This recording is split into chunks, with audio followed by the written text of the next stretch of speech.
Ինչպե՞ս եք։ Լավ, դուք ինչպե՞ս եք։ Ես եւս լավ եմ, շնորհակալություն, գիտեմ, որ այսօր պատրաստվում եք ներկայացման։ Այդ օրերին ո՞նց եք տրամադրվում, օրը ինչպես է անցնում։ Իրականում հատուկ ծիսակարգ չկա ներկայացման օրերի հետ կապված, բայց աշխատում եմ ամեն դեպքում շատ չհոգնել, շատ բաներով չզբաղվել, բայց չի ստացվում, որովհետև ստիպված եմ։ Այսօր օրինակ արդեն ժամը առավոտյան 9-ին գնացել եմ ձայնագրության, հետո քանի որ երեկոյան մեկնում ենք հյուրախաղերի, ինչ-որ բաներ կար գնելու, ու եկել եմ այստեղ։ Նարեկ, շատ եմ կարևորում այն հանգամանքը, որ այսօր հյուրընկալվել եմ Սոս Սարգսյանի անվան համազգային թատրոնում, որի շենքի բացմանը բոլորս կարծում եմ շատ երկար ենք սպասել։ Այո։ Կուզեի իմանալ ձեզ համար որքանով էր կարևոր այս իրադարձությունը։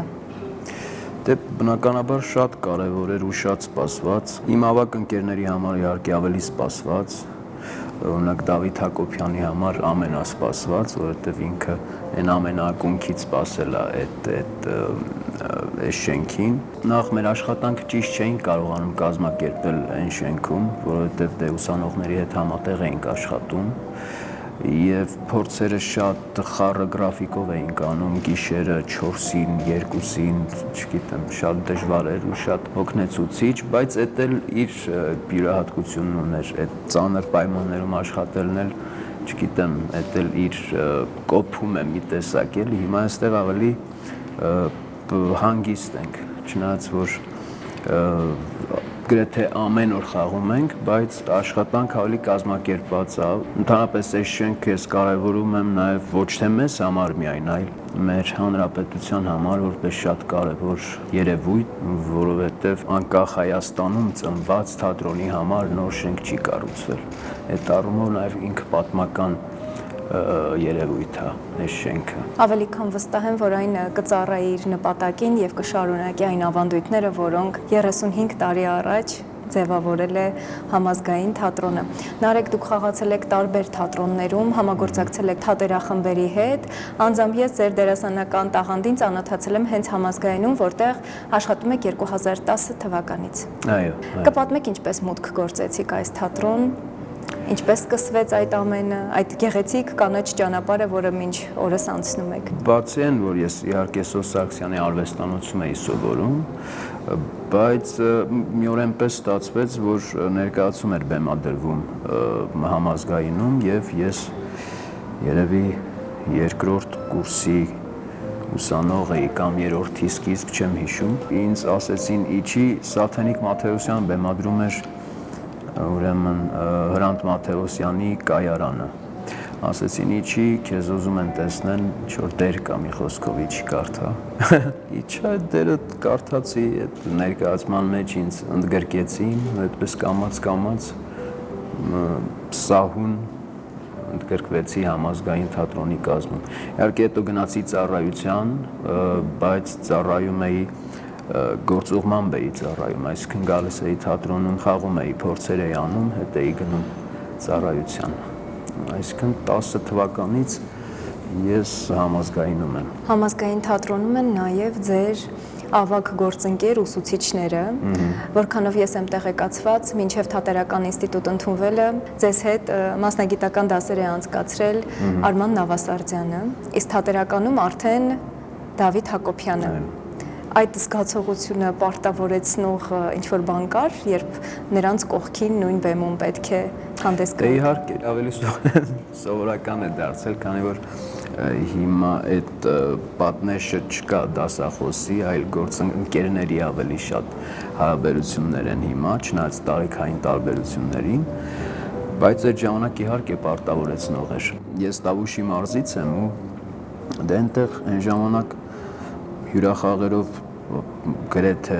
որևէ թատրոն չէր գալիս, ես չեմ հիշում առանձնապես։ Միայն մի ներկայացում եմ նայել շատ փոքր հասակում, բայց առաջին, այսպես ասած, ներկայացում, որ նայել եմ, դա համազգայինում ա եղել, մինչև իմ ընդունվելը։ Չնայած որոշել էի, որ գամ դերասան դառնամ, բայց Ներկայացում դեռ չէի նայել։ Իսկ ո՞րն էր այդ ներկայացումը։ Այդ ներկայացումը Սոս Սարգսյանն էր բեմադրել, կոչվում էր Խեղճ Պետրոսը։ Կատակերգական ներկայացում էր, հետաքրքիր, մեծ կազմ էր, ամբողջ համազգայինը երևի թե խաղում էր։ Ես էլ նայում էի, ասում էի, «Ո, մի օր ես էլ այս տեսակ դերասան դառնամ»։ Այդ ժամանակ դա երազանքի պես բան էր։ Փաստորեն կարող ենք ասել, որ ձեր երազանքը իրականություն է դարձել։ Այո։ Նարեկ խոսեցիք Սոս Սարգսյանի մասին, կարծում եմ, որ շատերին է հետաքրքիր, թե վարպետը ինչպիսի դասախոս էր, նրա հետ կապված որևէ հուշ, պատմություն կա, որը կցանկանաք, որպեսզի մեր ունկնդիրը ծանոթանա։ Կարող եմ ասել իմ առաջին հանդիպման մասին նաև ինչպես է եղել։ Ընդունելության հանձնաժողովի նախագահն էր ինքը եւ նստած էր, երբ որ ես մտա ինստիտուտ ընդունվելու քննությունների ժամանակ մտա այդ սրահը եւ այդ օրը էտյուդ էի անում, այդ էտյուդը արեցի շատ լարված է իրականում ու այնտեղ միտեղ ինքը ասեց այդ հից այնքան էի ոգևորվել, որ հետո մտածում էի, որ վերջ, ես արդեն ընդունվել եմ ինստիտուտ, բայց այդ հ-ն ինձ համար շատ ոգևորիչ էր այդ բանը, շատ մոտիվացնող էր, հետո պարզվեց, որ իսկապես իր կուրս եմ ընդունվել, սկզբում չգիտեի էլ ում կուրս եմ ընդունվել, սեպտեմբերին եկա դասի, իմացա, որ իր կուրս եմ ընդունվել, շատ ուրախացա, այդպես, որպես դասախոս եւ ընդհանրապես որպես մարդ գիտեք, իր մասին այնքան շատ է խոսվել, որ ես վախենում եմ նույնիսկ ինչ-որ բան ավելացնել ու իր մասին պատմել։ Մի շրջան կար, երբ որ ես ծառայում էի բանակում եւ գալիս էի թատրոն գործողման, ես շատ շուտ էի գալիս, առավոտ 9-ին արդեն թատրոնում էի լինում եւ տենց ինքը տեսնում էի մեկ էլ եկավ ժամը 9-ի մոտ երգը, եկավ, ասենք մտնում էր, ասում էր սուրճ չխմենք միասին, մենք հա սուրճ էինք խմում։ Այդպես խոսում էինք, ինքը իմ ծառայությունից էր հարցնում, ասում էր ինչով, նեղացնող չկա գամ քեզ պաշտպանեմ բան, ասում էի չէ, ամեն ինչ նորմալ է։ Այդ տեսակ մարդ է իրականում շատ բոլորի կյանքով ապրող մարդ էր, իսկ բոլորի մասին ամեն ինչ գիտեր, ուզում էր, որ բոլորը երջանիկ լինեն, բոլորի անձնական կյանքը ստացվի նաև, իր բոլոր երեխեքի կյանքով ինքը հետաքրքրվում էր։ Որպես ընդհանրապես Սոս Սարգսյան, պարզ է ինքը լեգենդար մարդ է եւ չեմ ուզի ես ավելորդ բաներ խոսեմ, ավել բաներ չեմ կարող շատ ճիշտ բնութագրել իրեն, որովհետեւ ինքը ոնց որ արդեն սիմվոլի նման մարդ է։ Իսկ մասնագիտական առումով ինչ հմտություններ է ձեզ փոխանցել, որ գուցե մինչ օրս բեմում հիշում եք։ Շատ կարճ ժամանակում կարողանում էր անհասկանալի կերպով վերափոխել քեզ, այսինքն շուտ մի քանի բառով, մի քանի խոսքով կարողանում էր, ենթադրենք, եթե ինչ-որ պիես ենք փորձում, ինչ-որ դերի վրա աշխատանքի ժամանակ, ինքը կարողանում էր ընդհանրապես մի քանի բառով քեզ հեղափոխել ու դու հասկանում ես, որ ճիշտ ես, այսինքն այդ դերը չէր ստացվում քեզ մոտ շատ երկար ժամանակ, ինչ-որ ինքը սենց շատ փոքր մի բանով բացում էր այդ ամեն ինչը, տեսնում էր ստացվեց, անկախ իրանից, որովհետև ինքը նաև շատ մեծ ներկայություն ունեցող մարդ էր, այսինքն իրանով լցվում էր, որտեղ մտնում էր, որ փոխվում էր ամեն ինչը, մթնոլորտով մարդ էր շատ։ Միայն իր ներկայությունից արդեն շատ բան էր փոխվում, հենց իր ներկայությունը արդեն սովորելու առիթ էր։ Եվ ընդհանրապես մի օր ինքը շատ էր ասում, որ պետք է կարդալ, ամառային արձակուրդներից հետո ասեց, ով ինչ է կարդացել, դե մեկը ասեց, ես մի գիրք եմ կարդացել, երկու գիրք ես եմ կարդացել, իսկ ինքը անդադար կարդում էր, ասացին, իսկ դուք էլ եք կարդացել, ասեց, հա, ես շատ չեմ հասցրել ես ամառ կարդալ, ընդամենը 60 քանի գիրք եմ կարդացել, չեմ հիշում ինչքան ասեց, բայց շատ էր, երեխեքը ինչպես, 60 քանի, դրանից ազդվեցի շատ այդ պահին, որ այս մարդը կարողանում է այդքան կարդալ, մենք ժամանակ չենք տրամադրում այդ տեսակ բաներին, դա դաս է, դա էլ է դաս, երբ որ Իր օրինակով ստիպում է ամենակարևոր մտածել։ դասն է դա։ Նարեկ համազգային թատրոնը համընթաց է քայլում համաշխարհային թատերական զարգացումներին, նկատել են, որ եւ դասականների են բեմադրում, եւ ժամանակակից պիեսներ, սակայն անընդհատ հնչում է այն արտահայտությունը, որ պահպանվում է Սարգսյանական ձեռագիրը։ Այսօր խաղացանկում կա մի որևէ գործ, որտեղ ավանդույթներ, այսպես ասած, ասեմ հատկապես վառ են արտահայտված, թե հենց թատրոնն իրենով արդեն դա է։ Կարծում եմ թատրոնն իրենով, որտեվ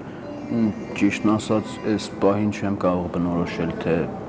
որն է ձեռագիրը։ Ինձ թվում է, այդ ձեռագիրը հենց այս դերասաններն են, այս խումբն է։ Եվ ընդհանրապես էլի իր մթնոլորտը, որ կա այստեղ։ Բայց նաև ինքը նույնիսկ այն ժամանակ ասում էր, որ թատրոնը բազմազան պիտի լինի։ Իսկն ինքը թվում է, թե կարող է թվալ, թե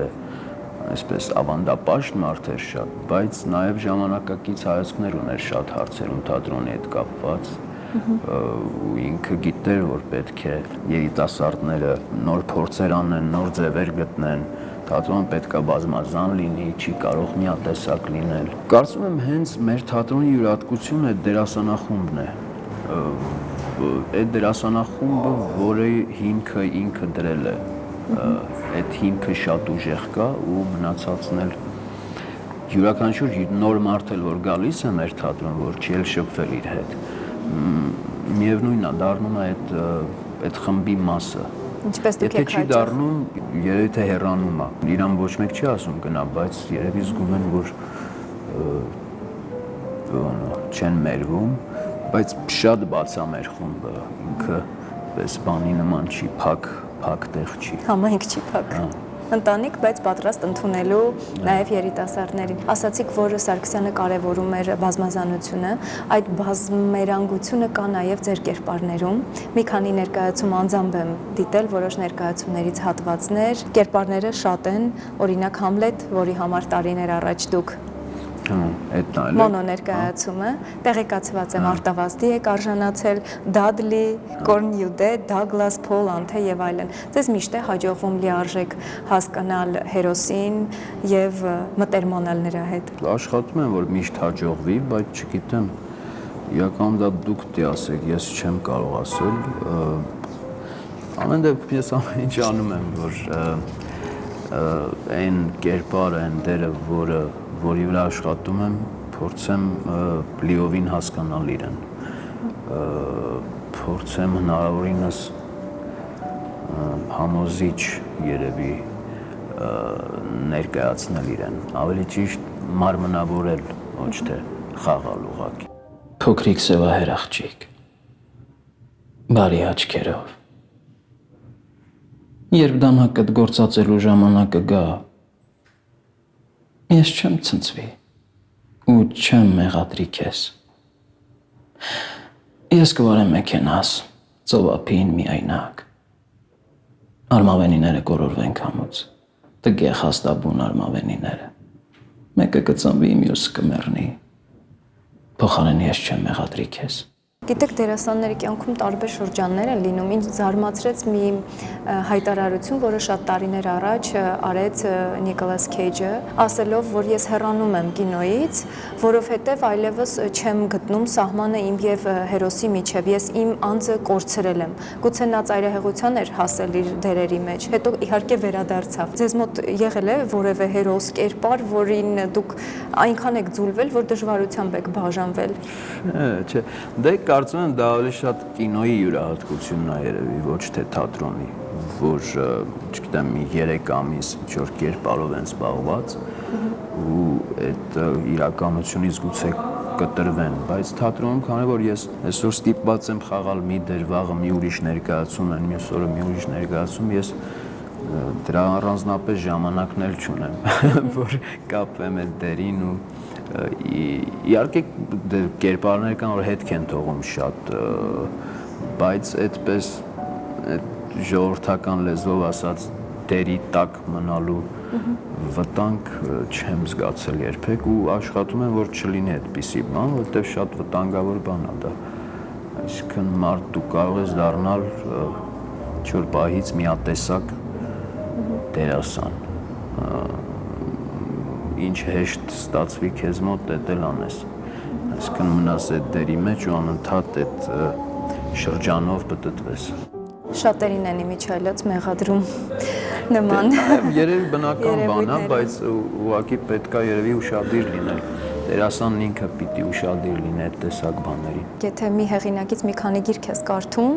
հետո եթե անգամ այդ հեղինակի անունը տվյալ գրքի վրա գրված չլինի, մի քանի էջից հասկանում ես, որ ոնց որ թե Մարկես է։ Շատ ձեռագիրը նման է կամ հերոսներին ես նմանեցնում։ Դերասանների պարագայում օրինակ լինում է, որ ամեն դեպքում անկախ կերպարի հանդեպ պահանջներից հայացք է, ձայնի տոնայնություն է, գուցե ժեստեր են, որ ամեն դեպքում ձերն են ու անհնար է ձերբազատվել։ Դե քանի որ մենք մարդիկ ենք, սովորական դերասանները նկատի ունեմ, ինչպես յուրաքանչյուր մարդ ունի իրեն յուրահատուկ շարժու ձևը կամ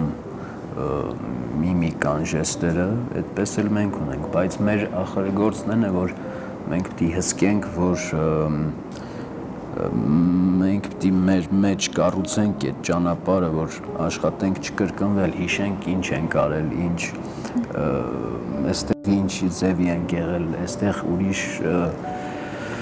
ուրիշ ձևով լինենք, այդ պետքա շատ ուշադիր լինել այդ տեսակ բաներին, որ այդ կրկնվելու վտանգը չլինի։ Չնայած դա անկախ մեզանից լինելու է, միևնույնն է, դե նույն մարդն է, պարզա, նույն ունի մի ֆիզիոլոգիա ունի, նույն ֆիզիոլոգիան ունի, վերջո աչքերը նույնն են, բայց օրինակ դերասաններ կան, որ նույնիսկ աչքերն են կարողանում փոխել կամ խաբկանք են ստեղծում, ոչ թե գույնը նկատի ունեմ, այլ ուրիշ հայացք ես տեսնում երբեմն։ Ես տեսնում ես այս դերում ուրիշ ձևի անայում, այն մյուսում ուրիշ։ Իրականում այնքան խորն է այս դերասանի մասնագիտության նրբությունները, որ ինչքան էլ խորանաս իր մեջ մեկատակը չի երևում, էլի։ Ինքան ընդհանուր պիտի իրանով զբաղվես ու այդպես շատ մեծ գիտություն է։ Իսկն մարդու գիտություն էլի, որ մարդուն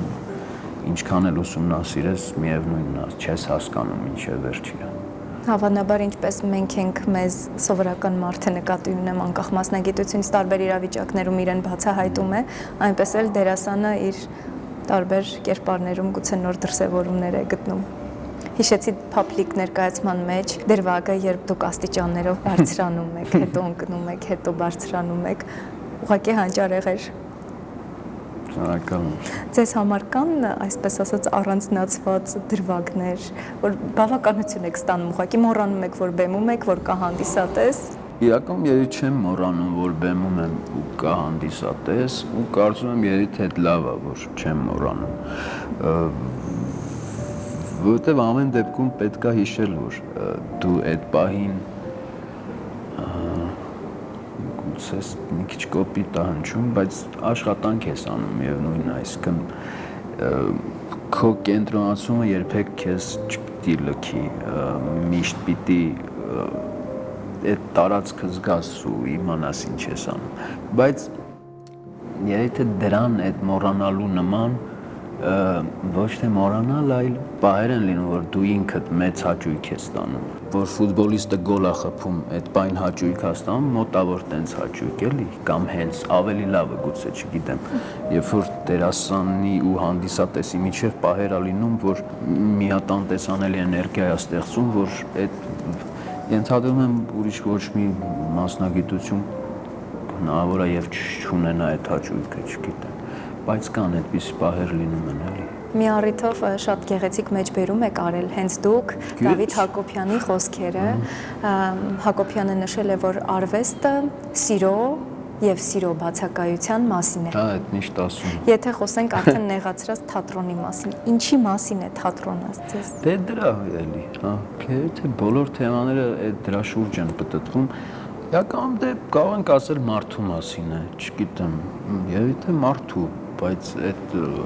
մարդը վերջին կետն է, այսինքն սերը եւ սիրո բացակայությունը առանց մարդ չկան, չէ։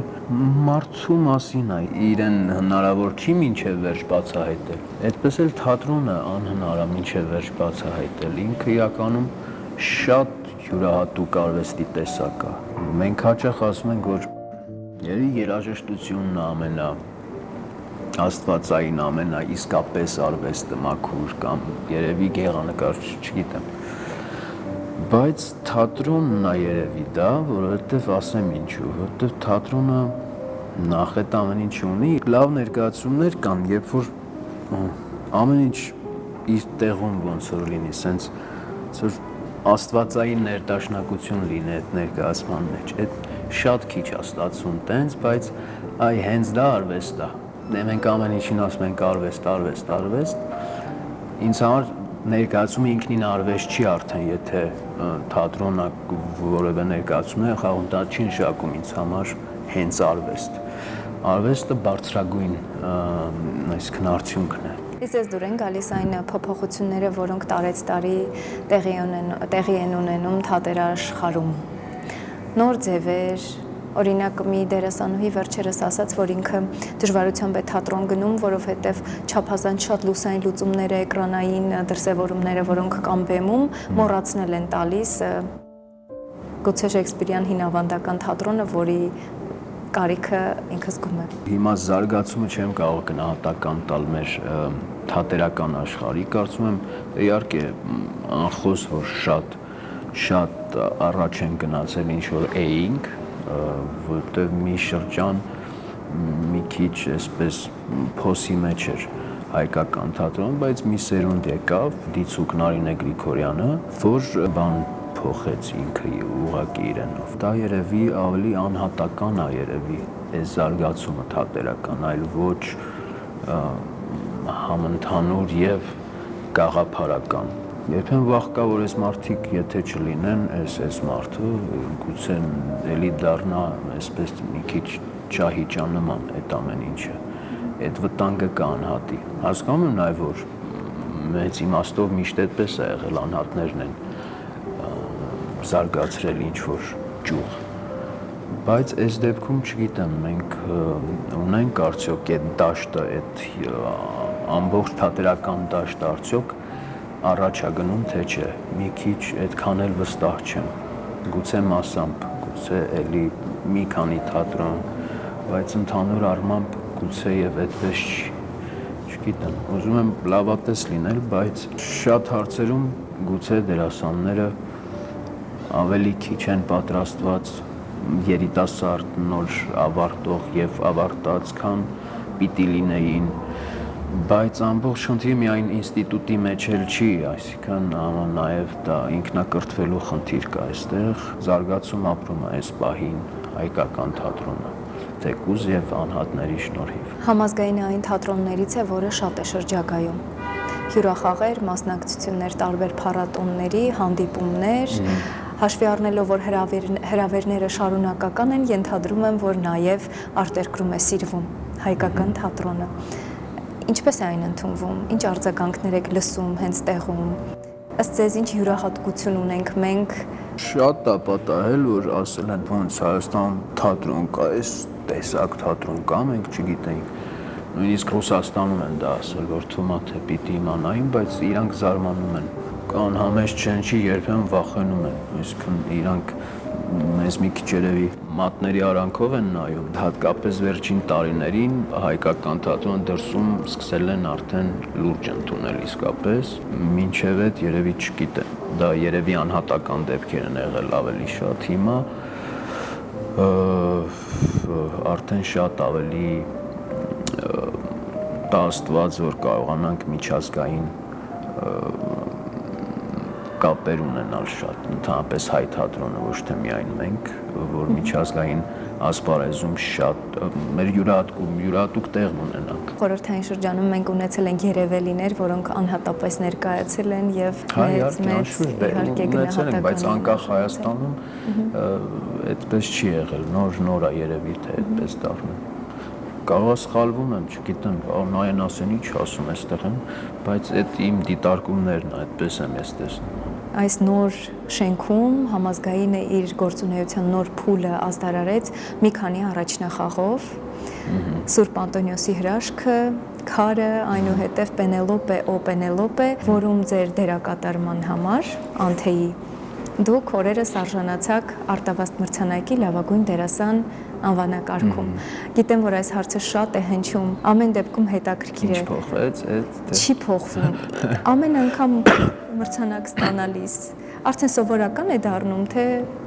Չէ, դե սովորական չի, չէ, իհարկե Եթե ասեն սովորականա, դա մի քիչ երևի մեծամտություն է այդ նման արտահայտություն։ Սովորական չի, ուղղակի նույնը չի, ինչ որ առաջին անգամ է ստանում կամ երկրորդ կամ, այսինքն ամեն անգամ մի բան է փոխվում։ Եվ որ որևէ մի երրորդն է արդեն ոչ թե առաջինը։ Այստեղ ուրիշ ավելի բան կա, այսինքն դու դեռ կարողանում ես ինչ-որ նոր բան անել, էլի հետաքրքրել մարդկանց, էլի ոնց որ ջրի երեսին մնալ, այդ հպարտությունն է գալիս, ոչ թե որ զուտ մրցանակ ստացա այդ դերի համար։ Երբ որ կարողանում ես մի անգամ էլ մարդկանց ուշադրությունը գրավել, էլի հետաքրքրել իրենց, դա ավելի կարևոր է այս դեպքում։ Լավագույն տղամարդ դերասան Սոս Սարգսյանի անվան Համազգային թատրոն Նարեկ Բաղդասարյան Շնորհավորում ենք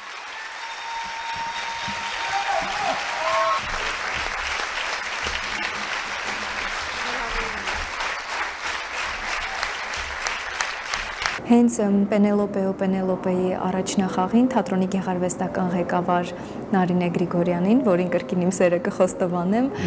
խոսելով Սիմոն Աբգարյանի մասին, նշեց, որ նրա ռեժիսուրան թույլ չի տալիս ավելորդություններ, զերծ է ավելորդաբանությունից, այդպես ձևակերպեց, իսկ ներկայացումը շատ էպիկական է։ Ձեր կարծիքն եմ ուզում իմանալ հենց Աբգարյանի մասին, նկատի ունեմ որպես ռեժիսոր, որպես նոր գույն, նոր երանգ, ամեն դեպքում ֆրանսիական ոգով, շնչով, որ եկավ այս թատրոն եւ իր ներդրումը ունեցավ այդ գեղեցիկ ներկայացման կայացման գործում։ Ինքն էլ ճիշտ ասած իրենով հենց ինքը որպես մարդ է էպիկականությունը կրում է իր մեջ։ Որ ուղղակի իր հետ փողոցով քայլում ես, ինքը այդպես է քայլում, ոչ թե ինչ-որ սովորական մարդու նման քայլում է հենց այդպես հստակ առանց ավելորդ շարժումների, առանց դե ինքն էլ պես մեծ բարձրահասակ բան, հա։ Իմիջիայլոց տեսել եմ ձեզ փողոցում, դուք էլ եք այդպեսին։ Դե հարցը գիտեք ինչ է, որ դերասան դրանով է հետաքրքիր, որ ռեժիսորին այսինքն այդ պահին, որ ում հետ աշխատում ես, սկսում ես իրեն նմանվել, իր պես լինել, մի քիչ իր հայացքով աշխարհին նայել, որտեղ մեր գործի բնույթն էլ հենց հիմնականում է դա, որ ռեժիսորի հայացքով նայես իրերին, ոչ թե քո։ Ու այդտեղ ավելի կշահես դու որպես դերասան, քան թե որ քեզ իմաստուն եւ խելացի արտիստի տեղ դնես ու սկսես հակաճառել ու հակադարձել։ Իսկ մի քիչ պետք է իր հայացքով։ Դրա համար երևի այդ պահին նմանվել եմ իրան։ Ինչ վերաբերում է Սիմոն Աբգարյանի, իհարկե շատ հետաքրքիր ու տպավորիչ շրջան էր իր հետ աշխատանքը։ Ինքը մարդ է, շատ յուրահատուկ ներկայություն ու մթնոլորտ ունեցող մարդ է ու ինձ միշտ թվացել է, որ իրեն չէի ճանաչում, որ ինքն էլ այսպես, բայց շատ այսինքն ընկերական ընկերասեր է, շատ կարողանում է երիտասարդանալ նաև իր տարիքից, կարողանում է դուրս գալ քո տարիքին իջնել, կարողանում է ճիշտ շփվել, կարողանում է ճիշտ դատել երևույթների մասին։ Նարեկ, դուք մի առիթով նշել եք, որ ձեզ համար կյանքում երևի շատերիս կամ բոլորիս կյանքում ամենակարևոր բանը երջանկությունն է։ Ես հիշեցի Ռուբեն Հախվերդյանի երգից գեղեցիկ տողեր, երջանկություն, անցիր կողքովս դու հարատև չես։ Երբ եք դուք երջանկության զգացողություն լիարժեք ունենում։ Այդ ակնթարթ է, թրթիռ է, հարատևություն է, ինչ է ձեզ համար։ Իրականում այդքան իմաստուն չեմ, որ ես այդ տեսակ հարցերին դեռ պատասխանեմ, չեմ հասել այդ իմաստնությանը, չգիտեմ։ Երջանկությունը, գիտեք, երևի ինչ-որ պարզ բաների մեջ է իրականում, քան թե մենք ենթադրում ենք կամ օրինակ երջանիկ եմ լինում, որ ներկայացման լինում, գալիս եմ խաղալու, գալիս եմ թատրոն, այդ երջանկությունը, տուն եմ գնում, էլի երջանիկ եմ։ Չգիտեմ, երևի այն ինչ որ անում ես, պիտի սիրես, այդ է երջանկությունը։ Ընդհանրապես ոչ միայն աշխատանքի իմաստով, ընդհանրապես քո շրջակայքը, քեզ շրջապատող մարդկանց չեմ անում, այդ այնքան բարդ հարց եք տալի, չեմ կարող ճիշտ պատասխանել իրապես։ Արդեն ասացիք, պարզության մեջ է երջանկությունը։ Երազանքի դեր ունեք։ Չէ։ Ինչու՞։ Չգիտեմ, դե Գուցե դա ավելի կկաշկանդի, հա։ չեմ մտածել ընդհանրապես, իրապես չեմ մտածել երազանքի ինչ որ դերի մասին, որ շատ կուզեմ խաղալ։ Կարծում եմ, որ ինչը ճիշտ լինի ժամանակին կգա, այդ ավելի շատ այդպես եմ տրամադրված։ Շնորհակալ եմ եւս մեկ անգամ, որ մեզ ժամանակ տրամադրեցիք։